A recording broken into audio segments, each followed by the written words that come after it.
બનાસકાંઠાનું જેનાલ ગામ અને લગભગ 9-10 મહિના પહેલાં અહીંયા આવેલી ત્યારે આખું ગાંડા બાવળથી ભરેલું થતું હતું કે આ સફાઈ કેવી રીતે થશે, જંગલ શક્ય છે કે નહીં.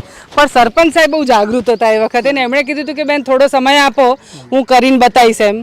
આપણે કેટલા ઝાડ વાવ્યા એ કહો. આપણે ઝાડ 8200 વૃક્ષો છે. અચ્છા. અને તમે આમાં કેટલી વખતે આ સ્મશાનમાં વૃક્ષો કર્યા પછી દિવસના આંટા મારો છો? હું રોજના સવારમાં 7 વાગ્યાથી સોજના 3 કલાક સવારમાં ટાઈમ આપું છું અને સોજના 2 કલાક ટાઈમ આપું છું. રોજનો 5 કલાક. પણ મને એમ થાય કે બધા સરપંચો આવા નથી હોતા, તમને આટલી મમતા કેમ છે ઝાડ માટે? મને એવી લાગણી છે બેન. વૃક્ષો મારે આની જંગલ એવું બનાવવું છે ને એટલે બધા પંખી રોકો ગામથી પંખી અહીંયા આવે અને અમારા ગામમાં જેનાલમાં વાસો કરે. મોર પંખી. એમને એવું પણ છે કે અમે દર વર્ષે વૃક્ષ મિત્ર એવોર્ડ આપીએ જેમને બેસ્ટ વૃક્ષો ઉછરે. એમણે કીધું કે અમારા જેનાલનો પહેલો નંબર આવવો જોઈએ. વૃક્ષ મંત્રીનો પહેલો નંબર